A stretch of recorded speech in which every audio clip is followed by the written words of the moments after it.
And I'm gonna highlight as I'm welcoming everybody. So thank you so much for joining us this month for the Night Matters presentation on community development. We have some amazing speakers, and I will be asking them to introduce themselves as we go through. And I think I lost Kerem. So as soon as he's able to join us again, I will also highlight him. There we go. Sorry. There you are. You disappeared off my screen. Sorry about that. So yeah, I would ask that you, if you are not one of our hosts, that you do mute yourselves. We do have the translated captions active as well. And as I just mentioned, if they do not work this time, please let me know. And I will escalate it with Zoom. But as we go through, I'm going to have our speakers introduce themselves. So if you don't mind, Kerem, we'll start with you on the introductions. Thank you very much. I'm delighted to be with you guys. 7 p.m. Hi to everybody from London. My name is Kerem Asfuroglu. I'm the founder of Dark Source Lighting Design Practice. It's based in London, driven by social and environmental values. The biggest difference we bring to our projects is that we care about community engagement and mobilization. So we directly work with communities to achieve and restore dark skies. Thank you. All right, and Michael, I'll have you introduce yourself next. Okay. Hello, I'm Michael Rymer. I am a staff member, a program associate with Dark Sky International. I live in Colorado in the Denver area, and I am a part of both the Colorado chapter of Dark Sky and the Texas chapter of Dark Sky, and I work very closely with both chapters in discussing community engagement practices. So I'm very happy to be here and great to see everybody. All right, and Wiwat, we'll have you introduce yourself as well. Hi, I'm Wiwat Changtrakul. I'm based in Chayapum, Thailand. I'm a translator by profession, by day and by night, and wherever I'm free, which is quite a lot of these days, that I advocate for dark skies since 2017. Was possibly the first individual, as an individual, to be advocating for awareness of light pollution and dark sky conservation in Thailand, in parallel with the government organization called the National Astronomical Research Institute of Thailand, who is also doing an outreach program on the dark sky protection nationwide. Yeah. All right. Yes, thank you very much for having me here tonight. So as you can see, we have a lot of different backgrounds to talk about community engagement.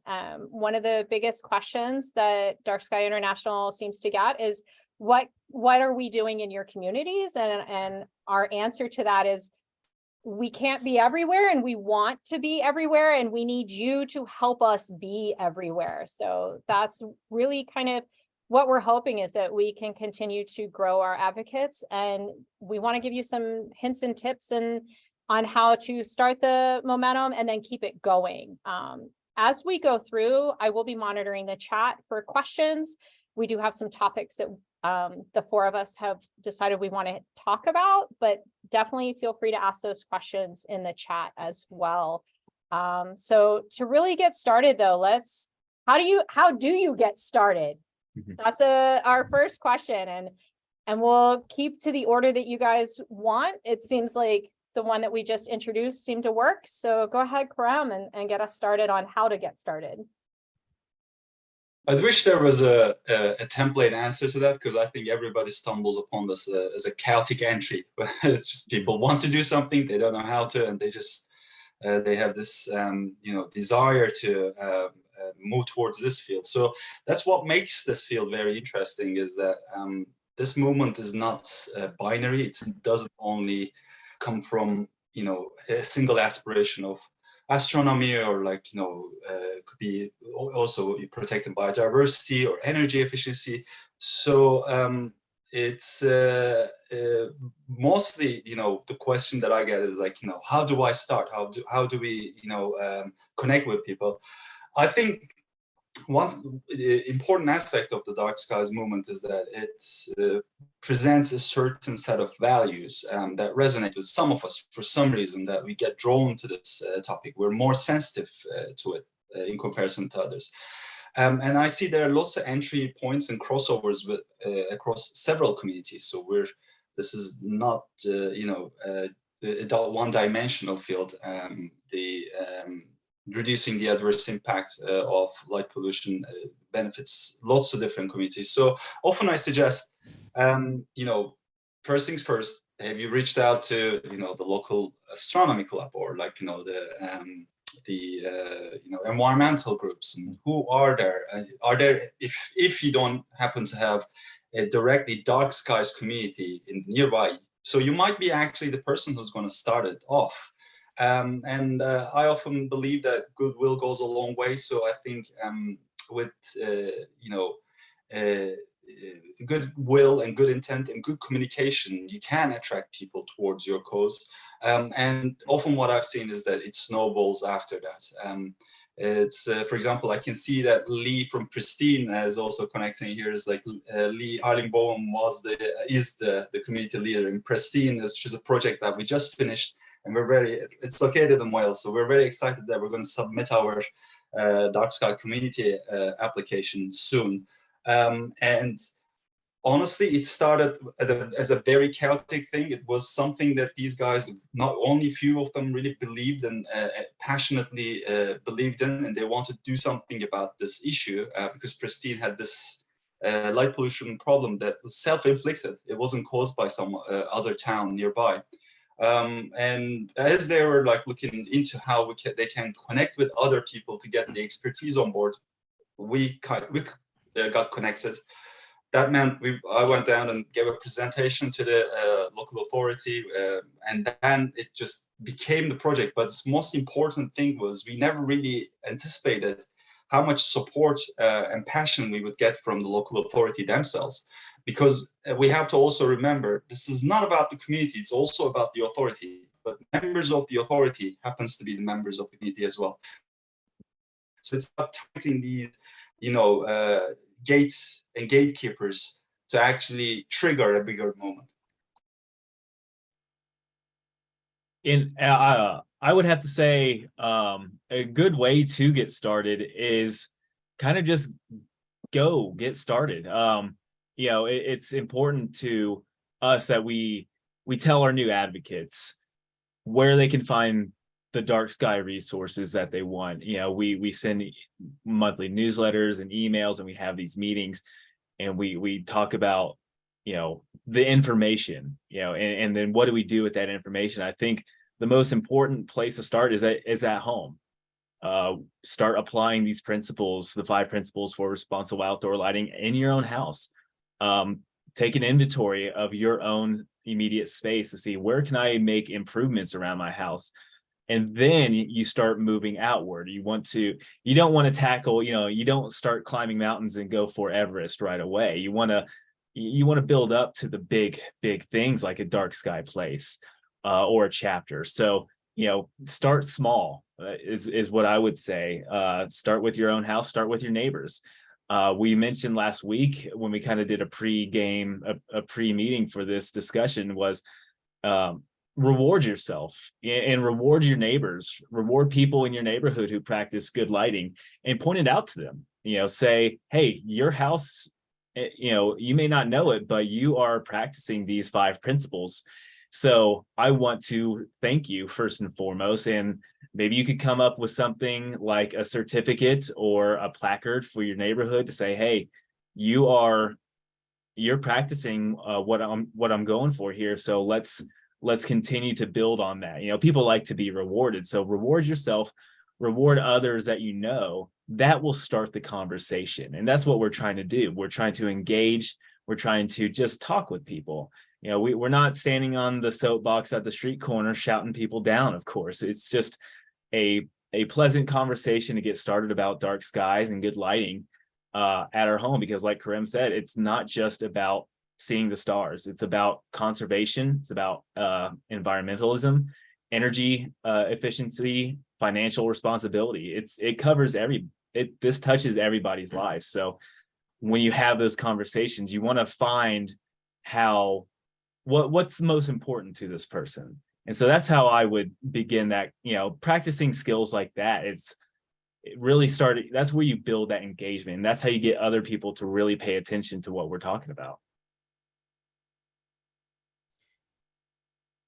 Okay, on to me. Sure. Okay, well, situation in my country is quite different to developed countries such as the US and the UK and Europe and the rest of the developed world, in that the word light pollution was, well, even till now for most people, is unheard of. We don't recognize light as a pollution.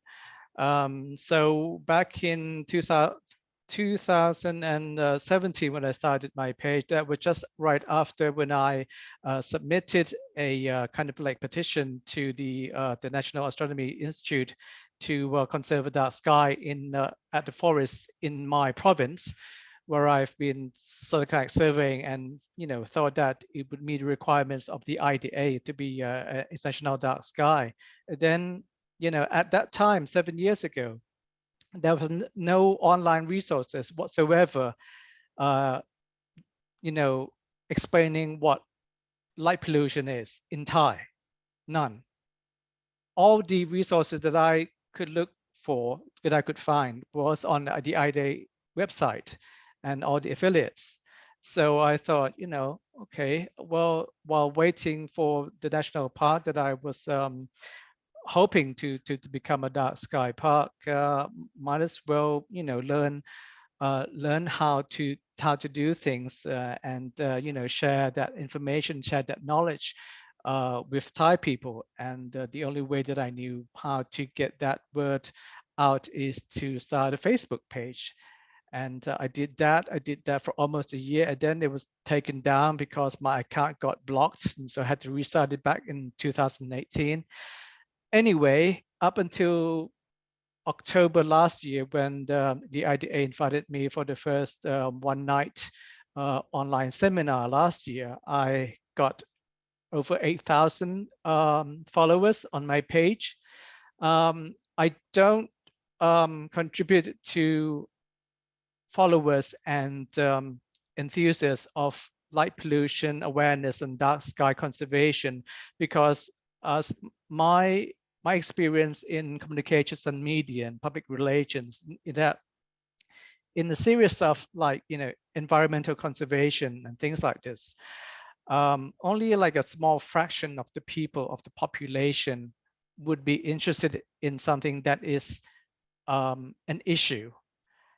In a country like mine, where we are still developing, it's not the priorities in most people's lives.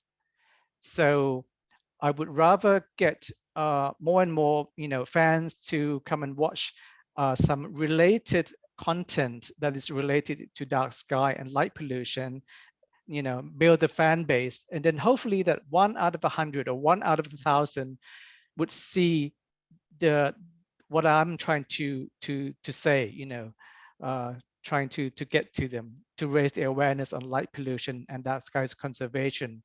That was my goal from the beginning, and it is still my goal now. Now, I was also lucky in that there was we mentioned earlier before this meeting, in that there's a 2 separate parallel channels that are working into the outreach of light pollution awareness. One is the government agency that I mentioned, and also one is by me. And then, the saying that no man is an island. When I was back in 2019, I thought I was probably the only one talking about light pollution and dark sky conservation. And then, I found an NGO, a foundation, a environmental conservation foundation, was organizing a light pollution and dark sky talk in Bangkok. So I joined, and so we networked, and we became friends ever since. And they just left most of the light pollution stuff to me to work on, but since I've been doing it for longer, and solely on this topic. And on the government side, I'm not sure if in other countries, but they've been doing astronomy outreach. We have this, the agency has like uses 5% of the yearly budget on outreach. And what they do is like they recruit like 100 schools each year to come and train on basic astronomy for high school teachers. And they give away, they just give free courses for the teachers, but also give, big Dobsonian telescope to bring back home and to go and teach the students back in their hometown. And they've been doing that since 2018 or 19, at least 100 schools each year, except COVID times. But that has broadened really, and they've also included the dark sky conservation into their courses. So like last year was the first year that they certified 15 different parks around the country to be the first national dark sky parks under the criteria that they've set up, which is loosely based on the IDAs. Yeah. So I think it's taken much of its time. Maybe somebody else's turn to speak now. Well, I feel like you did a great job on transitioning us into the. May I add? Sure. I didn't mean to cross. I got excited by a couple of.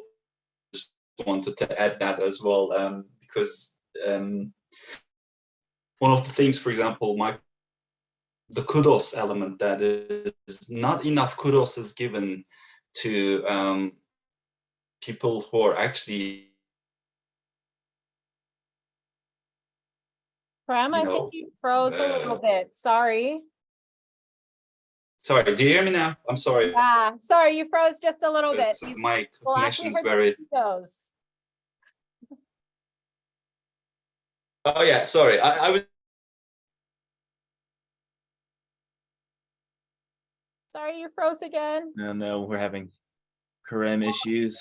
Little technical In addition, difficulty.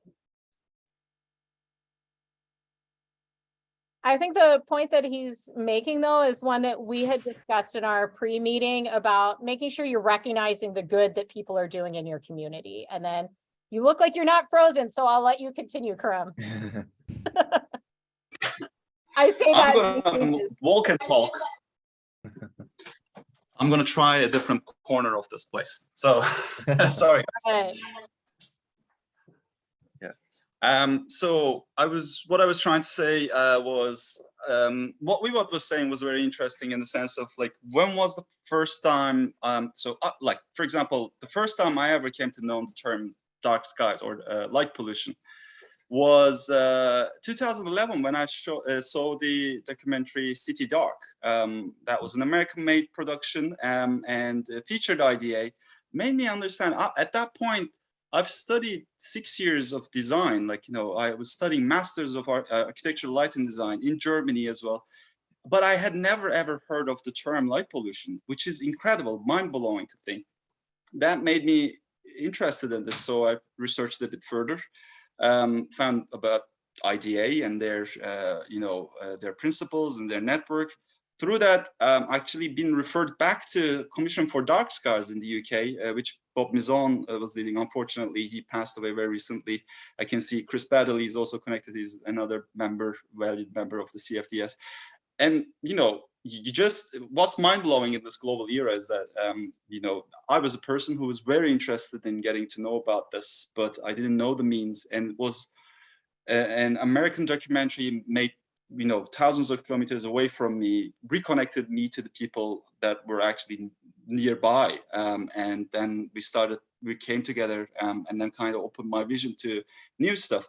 So what I'd like to add is accessibility is a very important thing, as Wiwat was mentioning, but access does not always mean immediate access, because we have the luxury of having remote access as well. Sorry, that's all I wanted to say. Thank you. All right, so kind of moving on that though, I think all of these discussions kind of launched into a discussion that's also in the chat right now is finding community. How do you find community? How do you make use of the skills? Who are the groups that you recommend that we reach out to? I know it's a multi-part, but I know you guys are all have your experiences. So I guess I'll field that. Kerem mentioned earlier astronomy, local astronomy clubs or Audubon groups, and I think those are amazing places to start. I feel like they may be the more obvious ones because just the sheer amount of numbers in those organizations. I belong to 2 astronomy clubs, so the people are there. Oddly enough, we don't see, at least in my experience, you don't see a lot of dark sky advocacy from astronomers. So I know we talk about, let's try not to, this isn't a one aspect issue, dark sky. We say dark skies, but we don't mean it just for the astronomers, of course. But I feel personally as astronomers, we have a huge responsibility with dark skies and to align ourselves with other groups like Audubon, other wildlife organizations, conservation, everything like that, we are all living on the same planet, and whatever you care about, this is, like I said before, light pollution affects that. So these are great groups that are already organized, already established, that you can kind of find your way towards, because they will have resources too. Maybe they do have some dark sky advocates. I think you don't have to necessarily go to a formal organization necessarily. I think if you wanted to start a little coalition in your own neighborhood or your apartment complex or your apartment building, just to get a couple people interested, I think that's a really good way to kind of informally start congregating and talking about this. That would be my answer, Allison.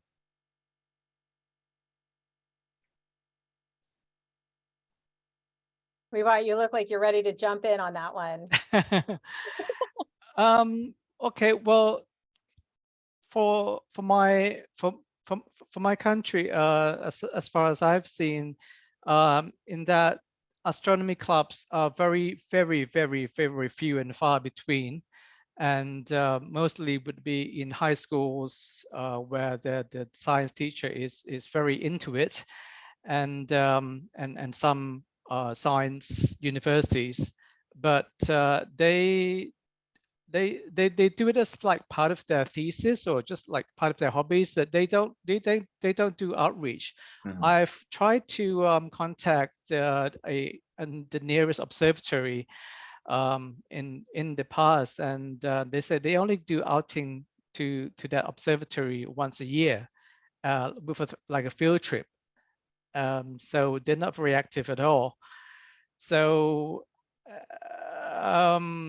have to, back to my own resources and back to my own things. And then I kind of like find that it's not has to be about astronomers or stargazers. I didn't begin as a stargazer. I only tried to take pictures of the Milky Way, which I thought would be, one evidence that this is a dark enough place to be a dark sky place.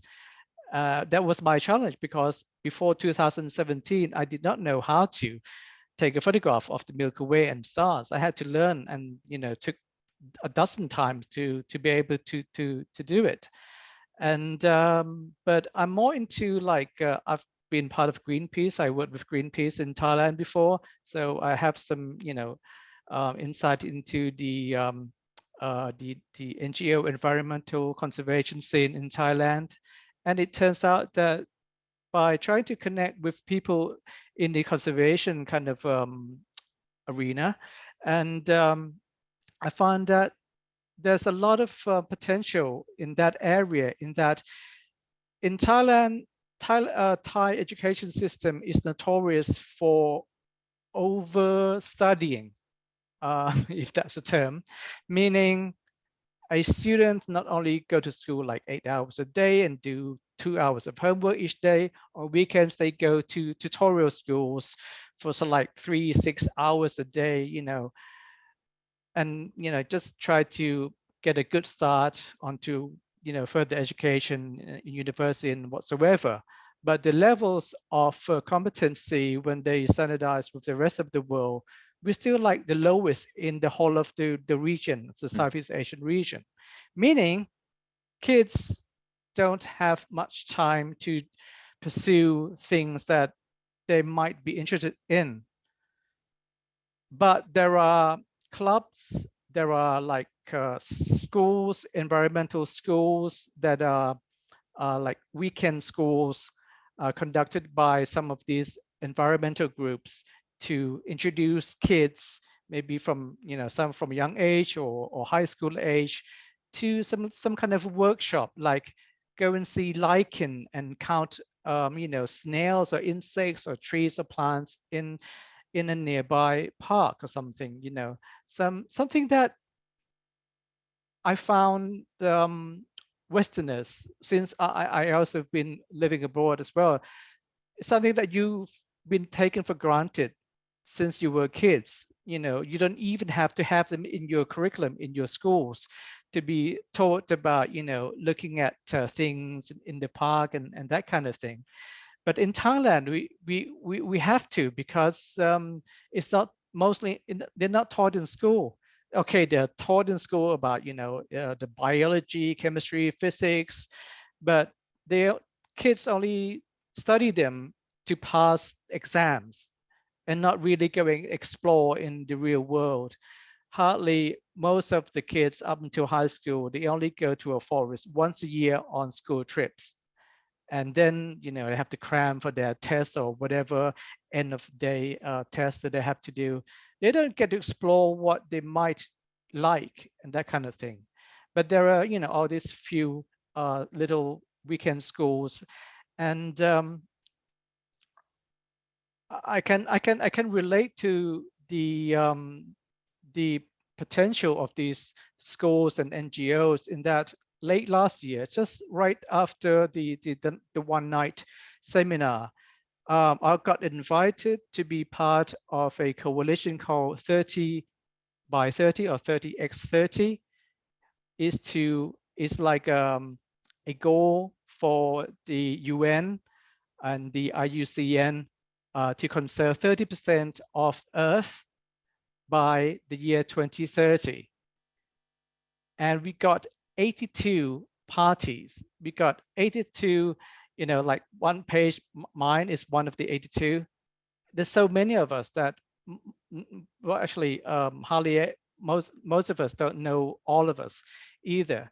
And we're part of this new coalition that we're trying to help conserve. So I think that there's a potential that, but going back to that motto, no man is an island. I can't do it alone. I can't help to outreach and tell millions of kids and their parents on what light pollution is and dark sky is. But maybe through this networking, maybe we can achieve more faster and wider. And not only that, more recently, just last month in April, 2 political parties proposed for their election campaign, which just finished on Sunday, same day as in Turkey. And the winning party, the one with the most seats, proposed to enact laws and to have some kind of legal framework to control light pollution and promote dark sky sites around the country, among one of their like 200 different policies for running the government, running the country for the next 4 years. So, and that is very, very, very good news. And yeah, so we're hoping that we can move forward with that momentum. Hopefully that party will be allowed to head the government going forward. Yeah, Kerem. Thanks. I think there's nothing more explosive than people coming together and they have the ambition to do something. And I'm also reading the chat box at the same time. Whilst there's a great appreciation towards astronomy that actually led to us, that was the initial point of what light pollution was depriving us of, and then we started connecting the dots with the environment, with the decline of the pollinators, health impacts, etc., and then understood the magnitude of this issue. It is easy to fall into despair and think, with the rate this is going, it's that we will never be able to battle this. At no point in our history had we ever produced and consumed this much light. But I'd like to also argue that at no point in our history had we been this well connected and informed about this topic. And one of the beautiful, arguably beautiful aspects of the light pollution is that it can be switched off, and the effects of it can be rectified fairly quickly. If you compare it to air pollution, chemical pollution, these are different kind of beasts that, light pollution is simply gone when you switch it off. So we're very lucky in this space, and I'd argue as things are getting more dire, as Einstein says, as our diameter of our knowledge expands, so does the circumference of the ignorance around us. So the more we learn about this, the more we get informed. We're actually unlocking a different frontier of understanding, different methods, and how we were left in the dark. I don't want to use dark in the negative aspect of it, but I think what I've seen with the projects that I work on is there's usually, and I don't want to also blame people for not taking physical action. Activism has many forms. There are people who will be doing their research or thinking about these things, and there'll be doers who will go out there and do stuff. So what we're trying to encourage, bringing these people together to work, because you got to also stay in your comfort zone as well. I mean, we want to push you out of your comfort zone, but we don't want to completely, change your way of life. And we believe that, that you should find yourself in this moment in some shape or form to add more value to it. Therefore, I think the unique question is, what do you have to offer and what you can bring to the table, and who you need around you to give you the boost that you need. Often you might get surprised how quickly things can accelerate. But again, this is a story of multiple layers and has room for multiple forms of individuals as well. So I don't see it as a necessary binary thing. Yeah, Kerem, that's a great point. Like you said earlier, advocacy, there's not a template. There's not a cookie cutter way to do this. This network, this Dark Sky network, is worldwide. So many people from many cultures with different perspectives and backgrounds, they bring in different skill sets and different passions too. And we need all of that. We want to engage with people who have that variety of a background and a tool set to say, I'm a very outgoing person. I will absolutely talk to anybody in the world. Or if you're more of a behind the scenes person, you're great at coordinating people or, administrative stuff. There's jobs and roles that need everybody. So whatever you think you're best at, whatever your strengths are, use them. We can obviously, but this network is great for helping people improve on their weaknesses too. So if you need help with something, that's what's great about this network.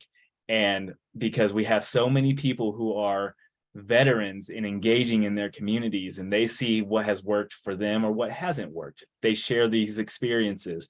And so when we think about our network internally, that's why the advocacy network is such a great resource and an asset to what our movement is doing. Then when you feel like you have something that you can take and do the outreach and do the external engagement, you already have your tool set with you that makes you, but now you have the resources that others have provided to make you effective. And so, yeah, I think that's a great point. There's no, clear-cut way to do engagement, because this problem looks different in a lot of different places and a lot of different people. So yeah, it's okay if you don't know where to start, but think about what you're good at. Think about what you might need to improve on. Either way, we know that you're going to be valuable. 100%. I'd like to, second that by saying, all the communities that I worked with, I've been inspired and learned a lot from them, as much as I brought in, because this is part of cross-pollination as well. This session is a cross-pollination. We're trying to give you some ideas about our experience, and that will take you out, and you'll gain more experience and then feed that back to us, which will be incredibly valuable, because every community has different weaknesses and strengths, which I find it very fascinating. Because we all, live in different contexts, and we have, a different set of values that we uphold. And for example, the North Welsh communities have a very different approach than what I see in the Mid Wales or in comparison to the West Coast of Ireland. Some of them are so amazing in terms of outreach and so resourceful. Some of them, can find they have a bit more precision in terms of how they communicate this thing. That's another important element to highlight, guys, as well. The communication is such an important part of this, and I think multitude and having some depth in the language is such an important element, because some of you can read in the criticism, generally speaking, this probably what we generally now feel is that maybe stargazing and astronomy sometimes might fall flat in terms of reaching to a greater audience.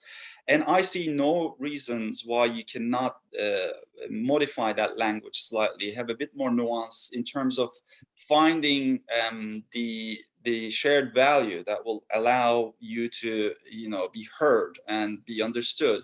For example, when I'm talking to the local authorities, I have a complete different vocabulary. I just go straight and talk about energy efficiency and carbon reduction. Like Lee was mentioning in the chat box, we managed to reduce the carbon emission by 4.5 tons within this small town, which is incredible. That's annual values. And if you're trying to reach out to a different community that has environmental sensitivity, use that. I think what's most important, what I've been finding in this movement is it's very important to be open-minded and not be using a strongly defining language, or sometimes being too pushy or intense about these things can sometimes backfire, because you need that open communication. Therefore, this is why I'm going to say, goodwill goes a long way. As a designer, most of my job is diplomacy between, managing the community and the authority, and securing the best deal for both parties and both world, most importantly for the environment.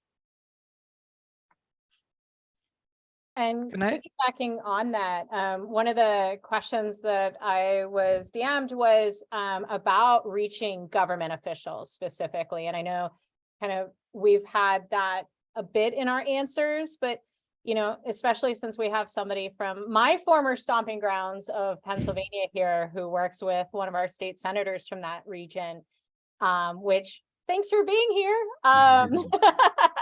But how do we perfect that elevator pitch? Like, how would you approach a government official?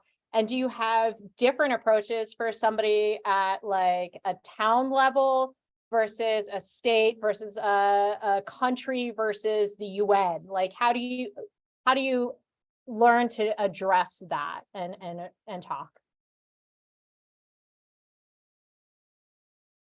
And I'm definitely opening up to whomever wants to start on that one.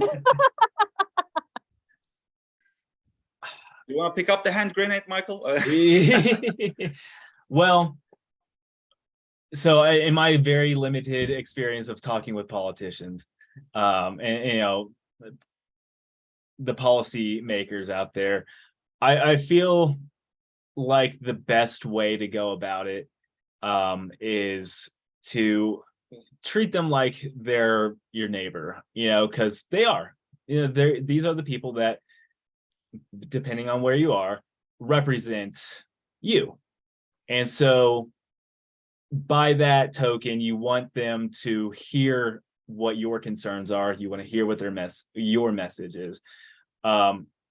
You don't want to treat them like they're the other, just like we wouldn't want that.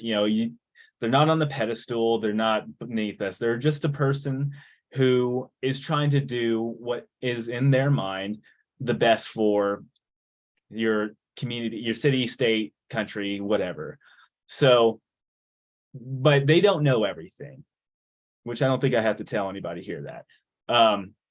They don't know all the facts. They're not researchers. So beating them over the head with statistics is probably not going to get you very far, especially because, like Allison, you said, it's an elevator pitch. You don't have that much time. So you want to condense your message, but you also want to kind of know what this individual's priorities are. If they're economic focused, then you talk about, hey, I'm part of this advocacy network about light pollution, but I know you're thinking this isn't necessarily just environmental. I want to tell you how it affects our financial responsibility. So when you approach lawmakers, I feel like it's the same as you would with anybody. Find out what's important to them. Find out what's important to their constituents. Then you start kind of thinking about what you say. And then hopefully you get invited to the table, or, you go to a town hall meeting, for instance, where you have a bit more opportunity for an open conversation. Anything's possible, of course. But yeah, I think talking with these leaders, it's important to remember that they are just people, and they live in your town, and these issues matter to them too. So you got to tell them why.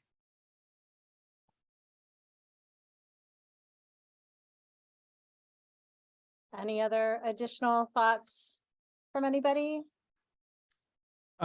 My experience with politicians, actually there's just two of them, is a bit different in that out of the 500 MPs in my country, they're not very approachable, the MPs in my constituency.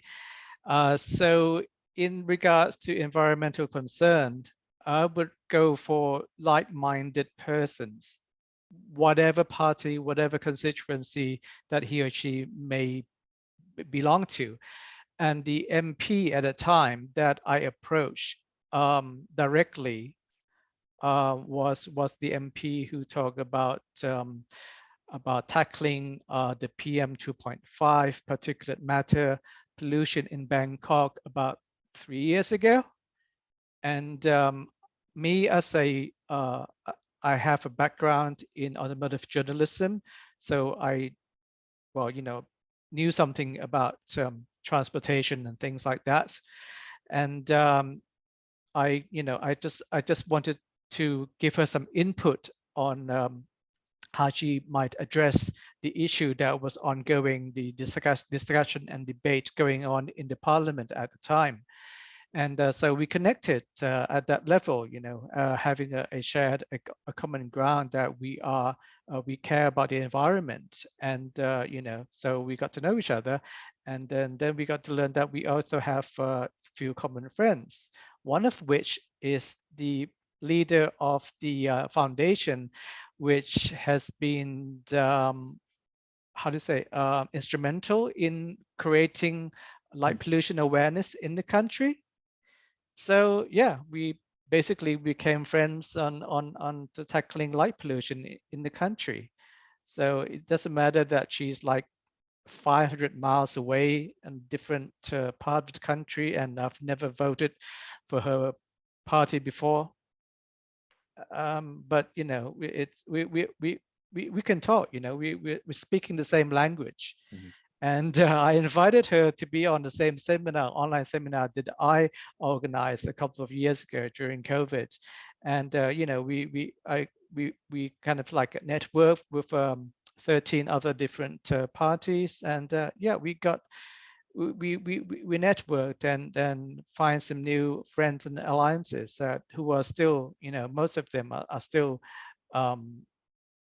helping out in their own ways up until now. And so it's like, all these astrophotographers who are really geeks and, trying to take the cleanest deep sky images, are linking up with people who are like maybe guest house owners who heard about Dark Sky Park and how it may be a carrot, the reward of having run a environmentally friendly tourism if they are close or next to a park which has been certified a dark sky place. So that program of the National Dark Sky Place in Thailand has really got things, got momentum going. And I'm really glad that it's working. And so like last year was the first year they gave out the certificates. This year they stepped up a bit. They now have proper star party involving the whole province. All this provincial governor, like head of the state, and invited the media, invited schools. There were hundreds of people in this national park which has been certified dark sky. But then a few days afterwards, I learned from talking to a few of these friends who went to that party, in that they found that the newbies, those who has never seen the Milky Way before, were they had good, they were happy. Over there they could say, oh, this is what dark sky is supposed to be. They've learned something. Oh, this is what a dark sky is supposed to be. This is how cool it is to get to see the Milky Way and play with all these different big telescopes and things like that.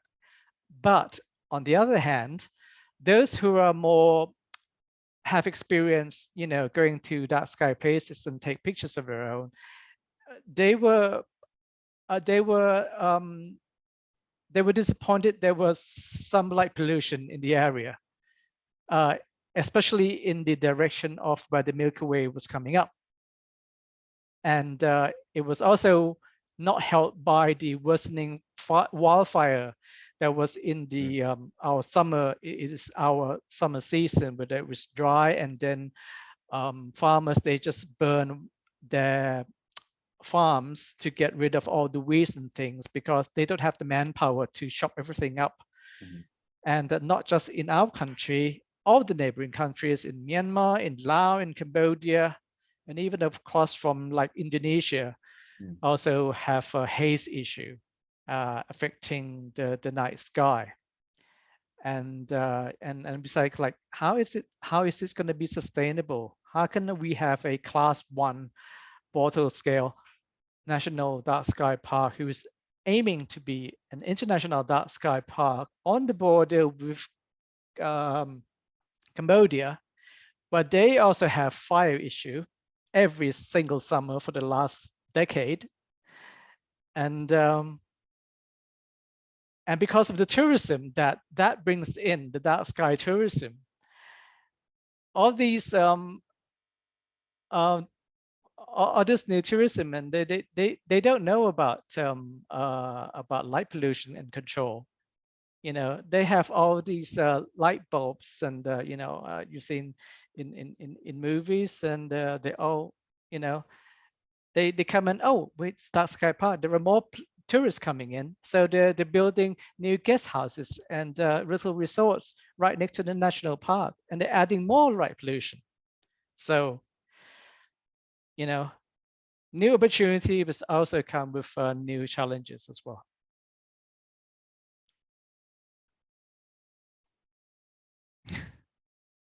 Prem, do you have anything that you want to add to it, or are we ready to go? Thanks, sorry.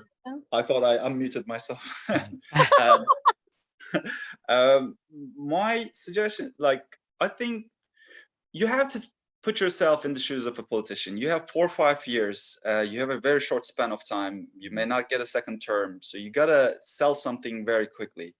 And it has to be concise. It has to be on point. It has to be understood and accepted by the large majority.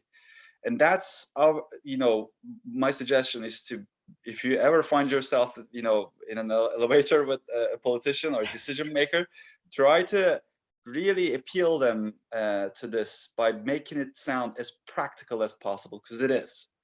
And I'd like to highlight there are 2 aspects of this movement that we're talking about. One of the reasons that we're experiencing, so there's a situation where Presteigne had, for example, it just was riddled by its own light pollution, and there are other communities out there happen to have actually really good quality dark skies, but they never even thought about accreditation. So, because we have to be also, bear in mind that there are lots of, just because you don't have an accreditation does not necessarily mean that you're in a dark skies place. You just haven't put yourself on the map yet. So we're encouraging people to take action, because this will allow you to clamp down, value what you have, as Michael was saying, bring the kudos, make it a destination.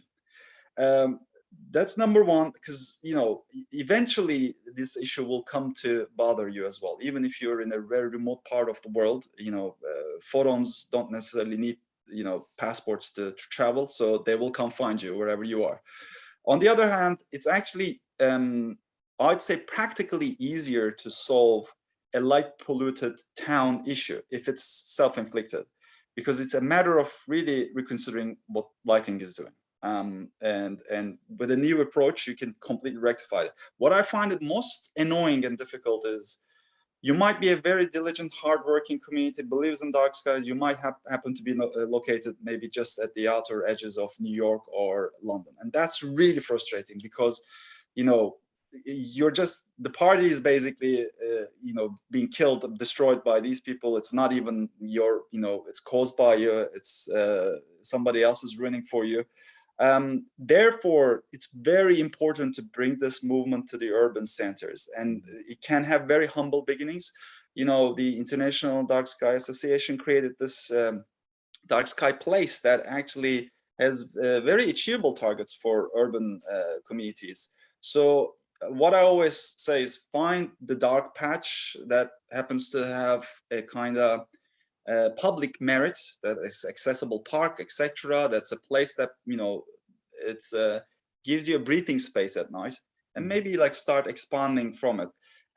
My politicians is they're one animal, and I think, Alison, you also mentioned the local members. Local members will be much more open-minded and easier to get on board, because they are members of the community, where a politician is, as it's also mentioned in the elected, the chat box, they are the elected members. So, it's a complete different tier in game. So we have to also understand why they are being very practical, and why they have to be very practical. So it has to be something that can be easily sold to everybody in a very short span of time.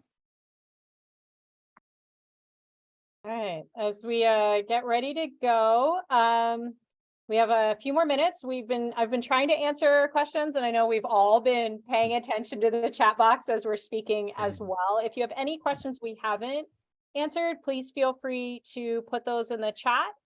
I will say the group that I have been really encouraged with their passion are birders. If I could just add that as one extra area, people who really enjoy birds. In the US, it's the Audubon Society. They are very passionate about dark skies. So I would definitely add that to all of the other recommendations. So I don't see any new questions coming through. Is there lightning round? Is there one more thing that each of you wanted to add that we haven't gotten to? I'm just going to say one thing, and thank you very much for having us. That was really fun. All I'm going to say is don't be afraid to be yourself. You're an individual, and there's a lot that you can offer. you can come together with other people and initiate something really great. So that can allow you to be yourself. So it's absolutely fine to not know where to start, or maybe not informed enough about this. But we're not in stasis, and it's not only our eyes that needs to adjust the darkness, that's also our minds. So we have to learn to unsee, or also understand what light pollution deprives us of. And we're all on this, on the same chapter, and it's actually only about finding the common values, so we can connect and leap together further than we individually can. Thank you. If I may, yeah, from the organizational standpoint for Dark Sky, we have our delegate and chapter programs in the advocacy where you can find like-minded individuals and create a little bit more formal organization local to your area. We definitely love having more chapters out there who can be those extensions of the organization to work locally. And you got, those groups, you guys know who to go to in your areas. You know who the biggest offenders are. You know who the biggest allies are. So having that kind of organizational structure behind you goes a long way. So if you have questions about forming a chapter or becoming a delegate, please reach out to us. You can reach out to me directly at michael.rymer@darksky.org. I also put in the chat a link to the page where it says take action on International Dark Sky Week, our website. Dark Sky Week was last month and it was a huge success, but you can still look at some of our ideas on how to celebrate Dark Sky Week. It doesn't have to be just a week. You can do this year round. So things like Globe at Night is a great way to get people involved. Doing a neighborhood inventory. These are simple things that you can do to get started.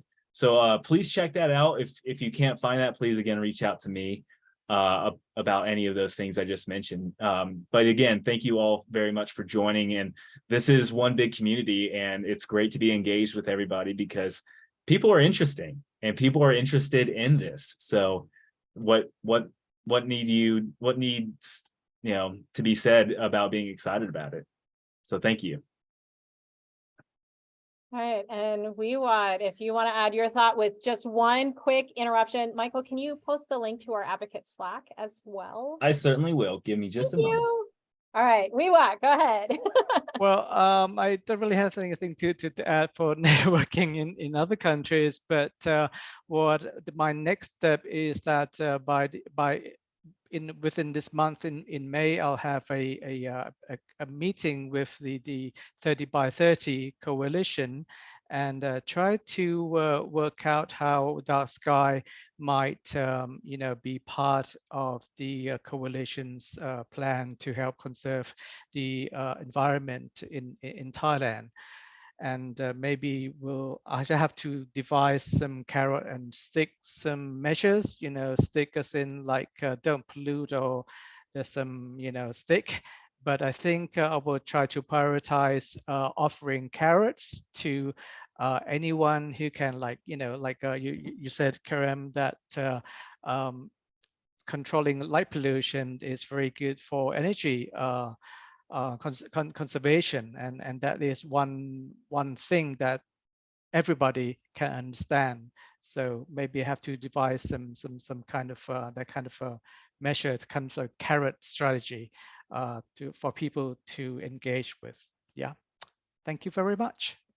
All right, and before we go, I just want to advertise next month because it ties into a few of the chats that have come through. We will be talking about the Lights Out program for Audubon, Texas. We have their regional coordinator as our speaker. Her name is Chloe. She's fantastic. So definitely, if you want to learn more about the whole birding community and the light pollution community coming together and making a significant change, definitely come see us next month for Night Matters as well. And the recording from this month's Night Matters will be posted in the Advocate Slack, in addition to being emailed in the invitation to Chloe's talk. So definitely join us next month. Thank you all for being here. Thank you. Thank you. very Bye. much. Take care, all. Take care, man. Kerem, Michael, Alison. Starry skies to you all, guys. Take care. Bye-bye. That's right. Bye-bye.